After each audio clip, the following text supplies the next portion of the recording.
Two balls, one World Cup final, and two deliveries that changed everything. But these were not ordinary balls. England's batsmen couldn't read them, and even today, people still argue about how it was even possible. Melbourne, 25th March 1992, the Melbourne Cricket Ground.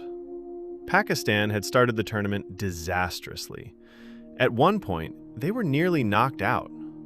But Imran Khan told his team to fight like cornered tigers, and somehow, Pakistan fought their way back. Now they were standing in the World Cup final, with the biggest prize in cricket just within reach. But first, they had to survive England. Pakistan batted first. Imran Khan made 72. Javed Miandad scored 58. And then, Inzamam-ul-Haq and Wasim Akram launched an attack at the death. Pakistan finished with 249. 249 runs. A strong total, but in a World Cup final, nothing is safe. England needed 250 to win, and they were getting there. Allan, Lamb, and Fairbrother had settled into the chase. The pressure was shifting. The Pakistan dressing room went quiet. Every over, every run was taking Pakistan closer to the edge. The trophy was slipping away. England were getting closer, and Pakistan needed something special. Imran had one move left. He brought Wasim Akram back. The ball was old, and normally, an old ball is a bowler's enemy. But not for Pakistan, because this old ball was about to become something completely different. Something England were not prepared for. Wasim Akram. First ball to Allan Lamb. The ball came in, straight through the air. Lamb read it as though it was going away, outside off stump. But then, at the very last moment, the ball came back in, and crashed into the off stump. Lamb was gone. Next ball, a new batsman, Chris Lewis. Same action, same magic. The ball came in again, and the stumps were shattered. Again. 2 balls, 2 wickets, and suddenly, England's hopes were over. Pakistan had turned the match around in just 2 deliveries. Pakistan went on to win by 22 runs. So, what actually happened?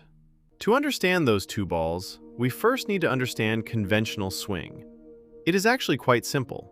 With a new cricket ball, one side is kept shiny, the other side becomes rough. Air moves faster over the shiny side, and the ball moves toward the rough side. That is why a new ball can swing. And as the ball gets older, that conventional swing usually becomes harder to produce. But Pakistan's bowlers had found something else: reverse swing.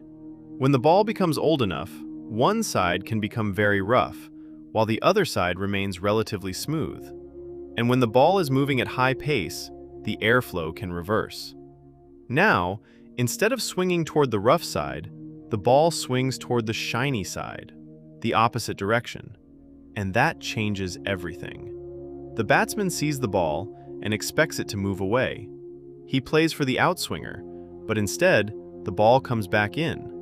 Late, fast, and suddenly the stumps are in danger. That is what happened to Allan Lamb, and that is what happened to Chris Lewis. 2 balls, 2 wickets, 1 World Cup final. But this skill didn't appear out of nowhere. The story goes back to Sarfraz Nawaz. Sarfraz found the art of reverse swing. He taught it to Imran Khan, and Imran passed the secret on to 2 young fast bowlers, Wasim Akram and Waqar Younis. 2 bowlers who would go on to terrify some of the best batsmen in the world. The skill had traveled from one generation to the next. And by 1992, Pakistan had turned it into a weapon. In 1992, the cricket world couldn't fully understand what was happening. The movement looked almost impossible.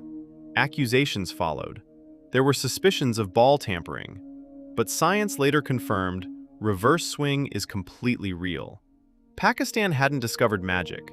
They had simply mastered something that the rest of the cricket world was still trying to understand. They were years ahead of everyone else. 34 years later, Pakistan are in England again. The same rivalry, the same history, the same cricketing ground, but a completely different generation. So here's the question. Is there another Wasim Akram in this Pakistan team? And who, do you think, is the greatest fast bowler of all time? Tell me in the comments below, and subscribe to Lapsify, because the past is never finished with us.